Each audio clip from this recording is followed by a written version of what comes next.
The end of the ball. He did not receive me. He had locked himself in and was writing. To my repeated knocking and calling, he answered through the door. My friend, I have finished it all. Who can demand more of me? You didn't finish anything. You just contributed to the general collapse. For God's sake, Stepan Trofimovich, let's do without punning. Open up. We must take measures. They may come here and insult you. I considered I had the right to be especially stern and even exacting.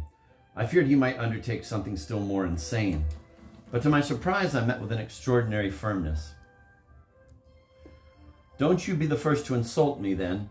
I thank you for all that's passed, but I repeat, I have finished it all with people, both good and wicked. I am writing a letter to Darya Pavlovna, whom I have so unpardonably forgotten until now. Deliver it tomorrow if you like. And now, merci. Stepan Trofimovich, I assure you, the matter is more serious than you think. You think you smashed someone there? You didn't smash anyone. But you yourself broke like an empty glass. Oh, I was rude and impolite. It grieves me to remember. There is decidedly no reason for you to write to Darya Pavlovna. And what's going to become of you now without me? What do you understand of practical things? You must be plotting something else. You'll just perish another time if you're plotting something again. He rose and came right up to the door. You have not spent so long a time with them, yet you have been infected by their language and tone. God forgive you, my friend, and God keep you.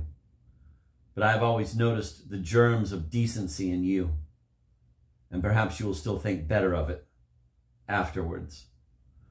Of course, like all of us Russians.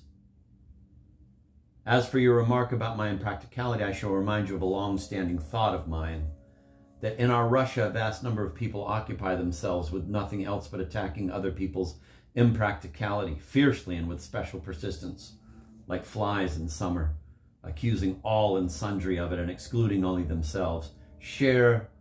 Remember that I am agitated and do not torment me. Once more, merci for everything, and let us part from each other as Karmazinov did from his public, that is, forget each other with all possible magnanimity. He was being sly when he begged his former readers so very much to forget him. As for me, I am not so vain and trust most of all in the youth of your innocent heart. Are you likely to remember a useless old man for long?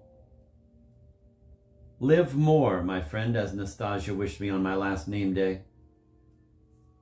The sayings of these poor folk are often charming and full of philosophy. I do not wish you much happiness. It would bore you. I do not wish you trouble either. But following the people's philosophy, I will simply repeat, live more and try somehow not to be bored. This useless wish I am adding on my own. Now, farewell, and a serious farewell. And don't stand by my door. I won't open it. He walked away, and I achieved nothing further, in spite of the agitation he had spoken evenly, unhurriedly, with weight, and obviously trying to impress. Of course, he was somewhat vexed with me and was indirectly taking revenge on me, let's say, perhaps still for yesterday's kibitkas and opening floorboards. And this morning's public tears, despite a certain sort of victory, had placed him, he knew, in a somewhat comical position. And there was no man more concerned with beauty and strictness of form in his relations with friends than Stepan Trofimovich. Oh, I do not blame him. But it was this scrupulousness and sarcasm which held out in him despite all shocks that set me at ease then. This man who had apparently changed so little as compared to usual was certainly not disposed at that moment towards anything tragic or extraordinary. So I reasoned then, and my God, how mistakenly. I had lost sight of too many things.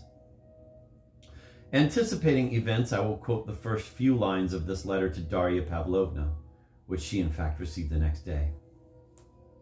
Mon enfant, my hand is trembling, but I have finished everything. You were not present at my final combat with people. You did not come to this reading, and you did well. But you will be told that in our character-impoverished Russia, one courageous man stood up and, despite the deadly menace pouring from all sides, told those little fools their truth. That is, that they are little fools. Oh, they are poor little good-for-nothings and nothing more. Little fools, that's the word.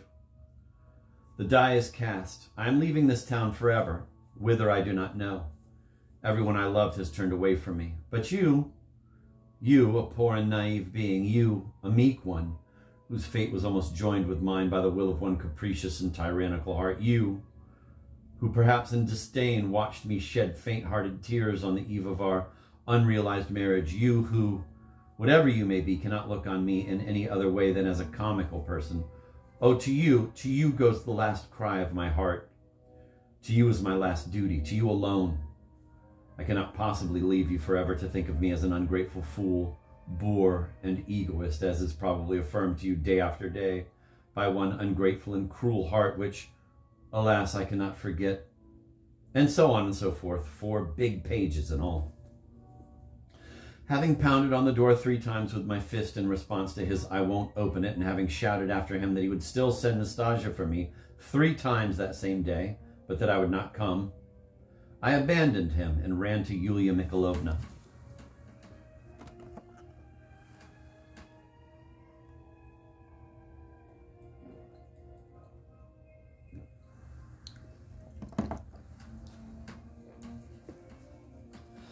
There I found myself witness to an outrageous scene. The poor woman was being deceived right to her face, and I could do nothing. Indeed, what could I tell her? I had had time to come to my senses somewhat and to realize that all I had were just certain feelings, suspicious presentiments, and nothing more. I found her in tears, almost in hysterics, with eau de cologne compresses and a glass of water. Before her stood Peter Stepanovich, who was talking nonstop, and the prince, who was as silent as though he were under lock and key. With tears and little cries, she was reproaching Peter Stepanovich for his apostasy. It struck me at once that she ascribed the whole failure, the whole disgrace of this matinee, everything in short, to Peter Stepanovich's absence alone. As for him, I noticed one important change. He was almost serious, as if preoccupied with something. Ordinarily, he never seemed serious, always laughed even when he was angry, and he was often angry. Oh, he was angry now, too, spoke rudely, carelessly, with vexation and impatience. He assured her that he had been sick with a headache and vomiting at Gaganov's, where he had chanced to stop early that morning. Alas, the poor woman still wanted so much to be deceived. The main question I found on the agenda was whether or not the ball, that is, the whole second half of the fete, was to take place. Yulia Mikhailovna would not agree for anything in the world to appear at the ball after, quote, today's insults, end of quote.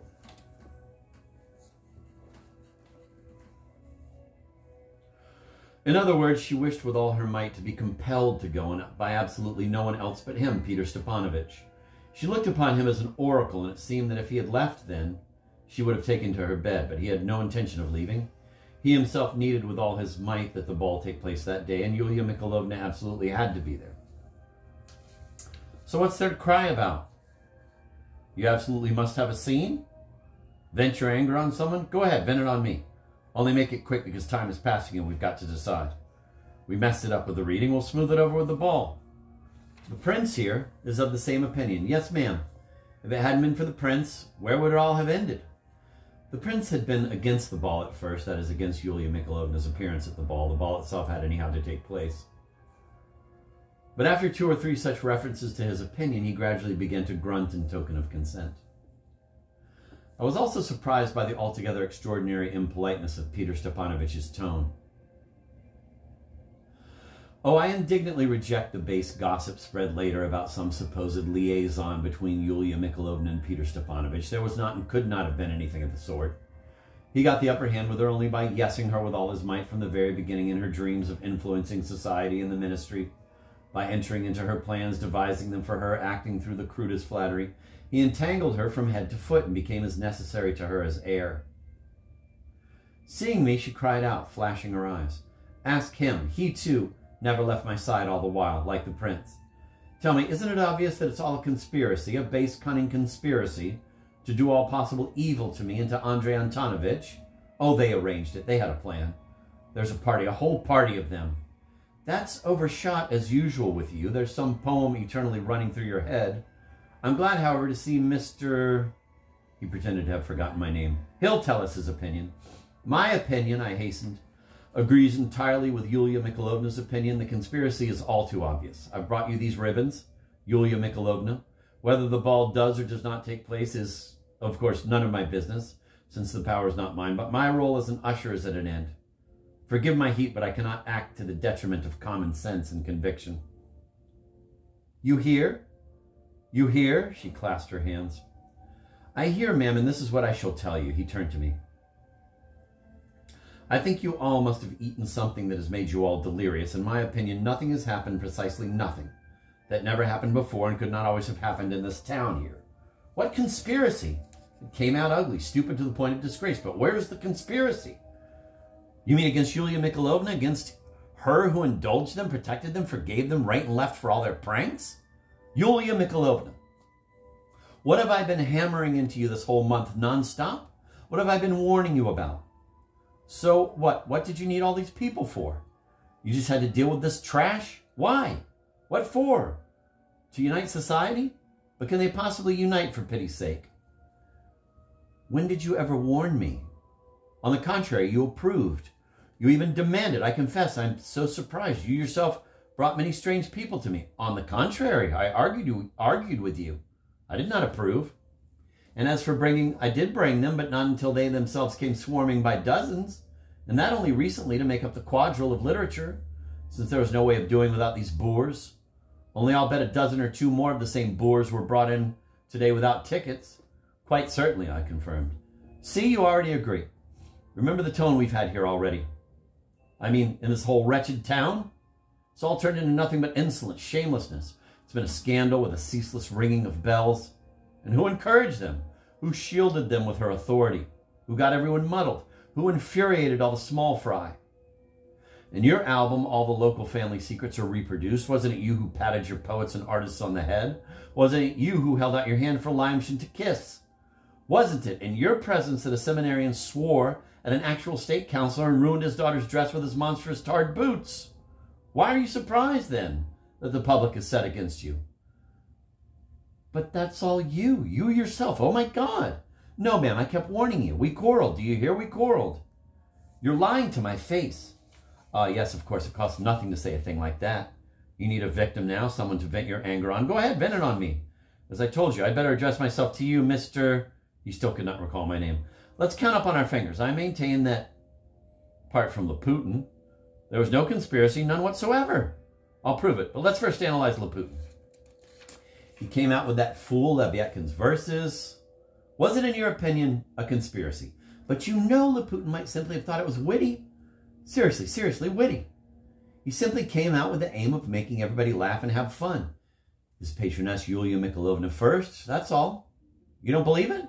Why, isn't it in tone with everything that's been going on here this whole month?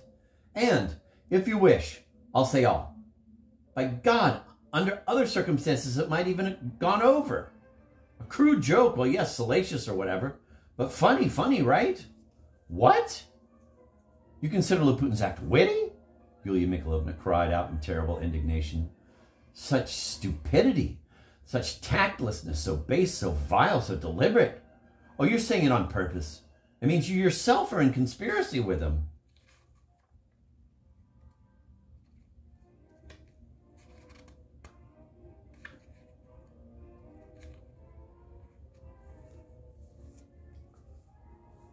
Oh, certainly, sitting in back, hiding, moving the whole little mechanism. But if I had taken part in any conspiracy, understand this at least. It wouldn't have ended up just with Laputin. So according to you, I also arranged with Papa that he should purposely produce such a scandal?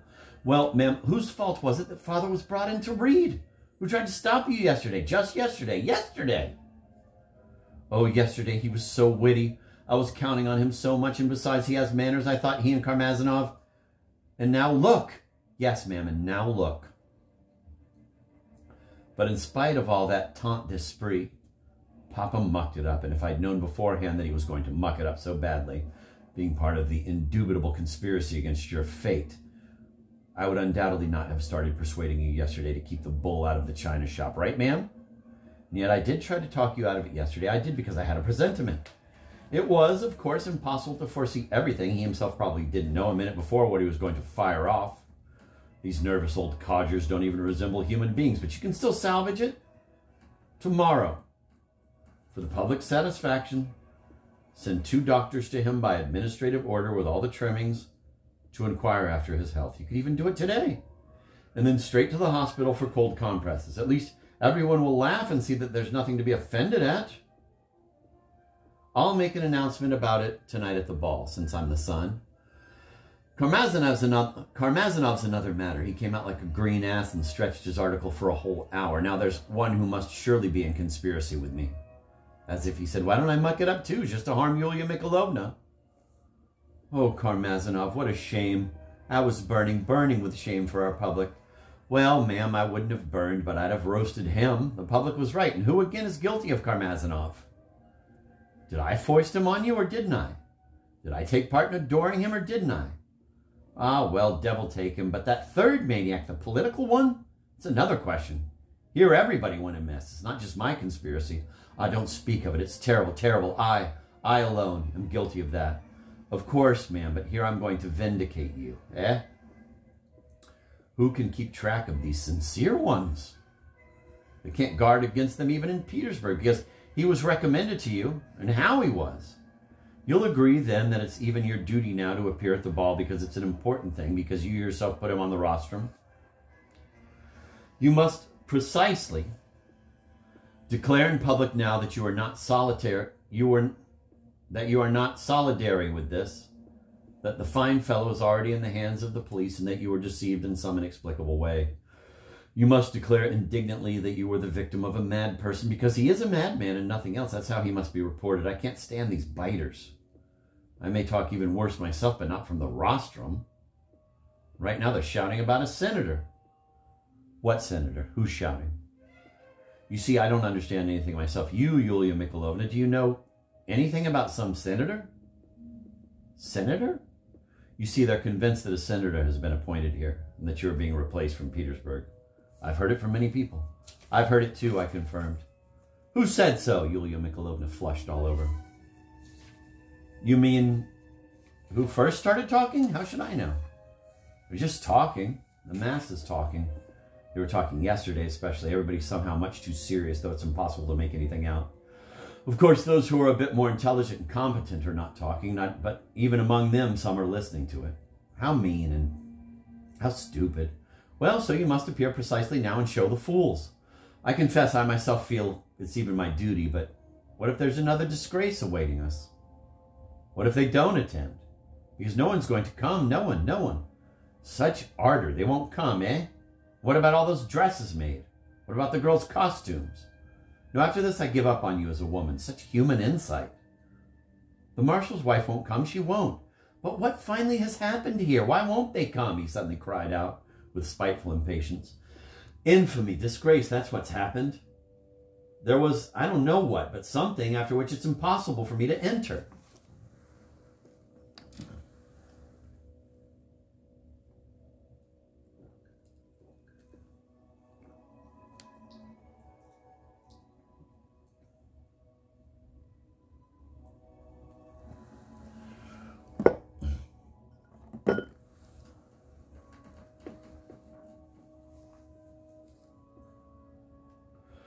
Why? But what finally are you to blame for? Why go taking the blame on yourself? Isn't it rather the public, your venerable elders, your fathers of families who are to blame? It was for them to restrain the scoundrels and wastrels because all we have here are wastrels and scoundrels, nothing serious.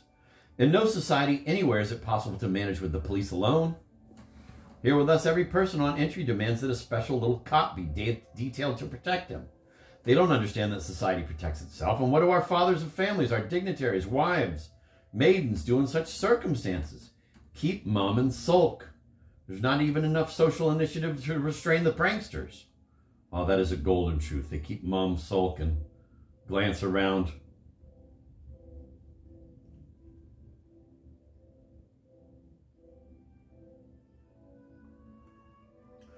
And if it's true, it's for you to speak it out here aloud, proudly, sternly, precisely to show that you're not crushed. Precisely to the little old men and the mothers. Oh, you'll find a way. You have the gift. When your head is clear, you'll draw them into a group and speak aloud, then a report to the Voice and the Stock Exchange. Wait, I'll take it in hand myself. I'll arrange it all for you. Of course, more attentiveness and a good eye on the buffet. Ask the prince, ask Mr. You cannot possibly leave us, monsieur. Precisely when we must start all over again. Well, and finally, you arm in arm with Andrei Antonovich. How is Andrei Antonovich's health? Oh, how unjustly, how wrongly, how offensively you have always judged that angelic man. Yulia Mikhailovna cried out suddenly on an unexpected impulse and almost in tears, bringing her handkerchief to her eyes. For the first moment, Peter Stepanovich even faltered. For pity's sake, But what did I've always... You never did you do him justice. Never can one understand a woman, Peter Stepanovich grumbled with a crooked smile. He is the most truthful, the most delicate, the most angelic man, the most kindly man. For pity's sake, but as for his kindness, As for his kindness, I've always... Never, but leave that. I defend him much too awkwardly. Today that Jesuit, the marshal's wife, also dropped a few sarcastic hints about yesterday. Oh, she won't be bothered now with hints about yesterday. She's got today. And why are you so worried that she won't come to the ball? Of course she won't. Now that she's come into such a scandal. Maybe she's not to blame, but still there's her reputation. She got her little hands dirty. What? I don't understand. How are her hands dirty? Yulia Mikhailovna looked at him in perplexity. I mean, I don't insist on it, but the bells are already ringing in town that it was she who did the matchmaking. What? Matchmaking whom? Yeah, so you still don't know? He cried out in surprise, superbly feigned. Why, Stavrogin and Lizaveta Nikolaevna. How? What? We all cried out. So you really don't know? Whew! There have been tragic novels going on here. Lizaveta Nikolaevna was so good as to get out of the marshal's wife's carriage and straight into Stavrogin's, and to slip away with the latter to Skvoreshniki in broad daylight just an hour ago. Not even that.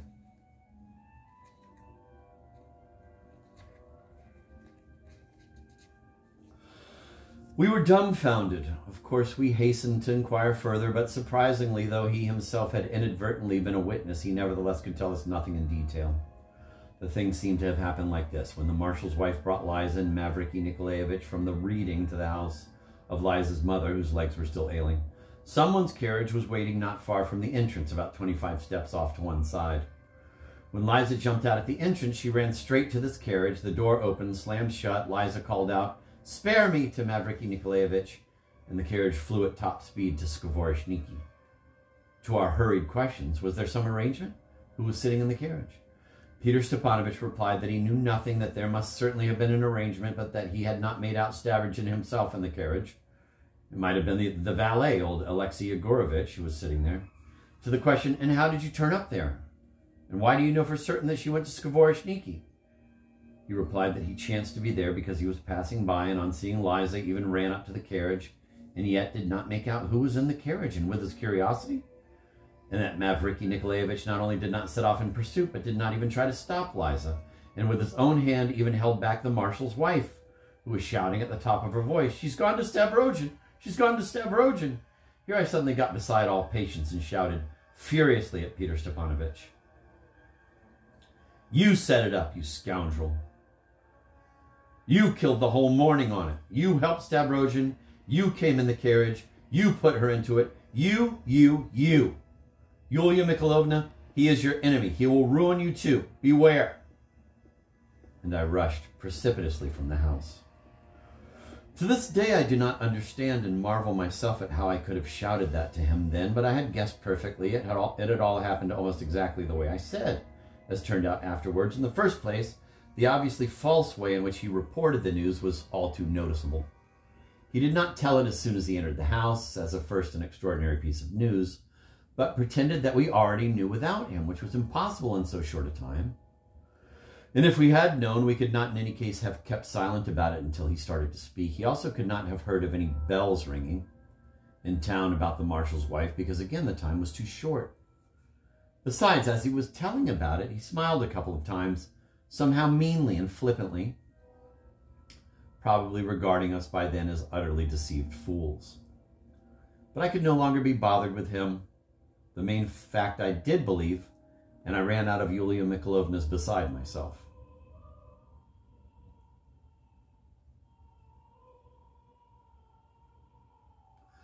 The catastrophe struck me to the very heart. It pained me almost to tears.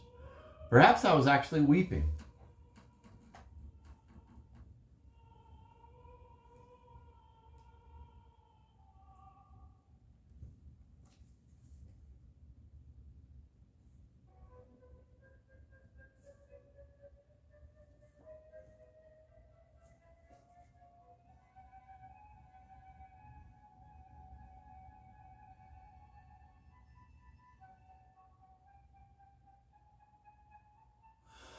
I did not know at all what to undertake. I rushed to Stepan Trofimovich, but the vexatious man again would not open the door. Nastasia assured me in a reverent whisper that he had retired to bed.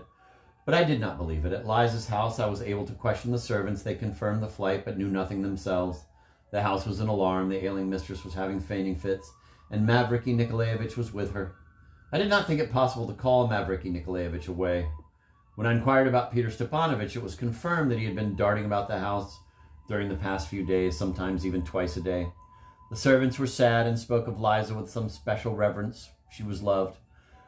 That she was ruined, utterly ruined, I did not doubt, but I was decidedly unable to comprehend the psychological side of the matter, especially after her scene the day before with Stavrogin.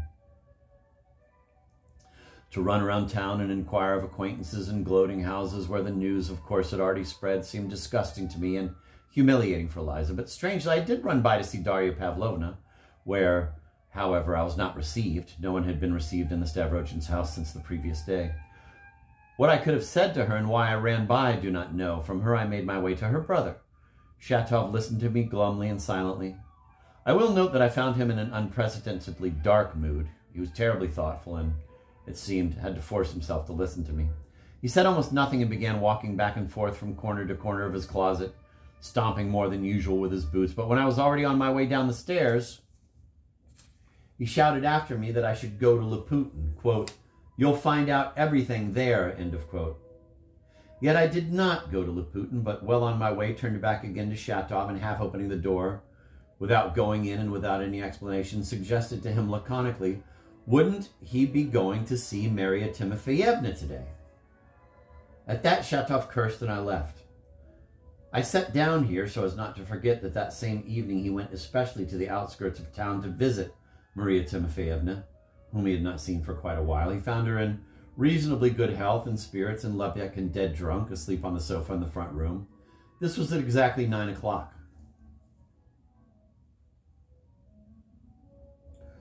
He told it to me himself the next day, meeting me hot-foot in the street, and I decided after 9 o'clock to go to the ball, but not now as a gentleman usher, besides my beau had stayed with Yulia Mikhailovna, but from an irresistible curiosity to hear, without asking questions, what people were saying in town about all these events generally.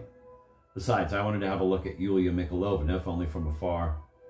I reproached myself very much for the way I had run out on her earlier.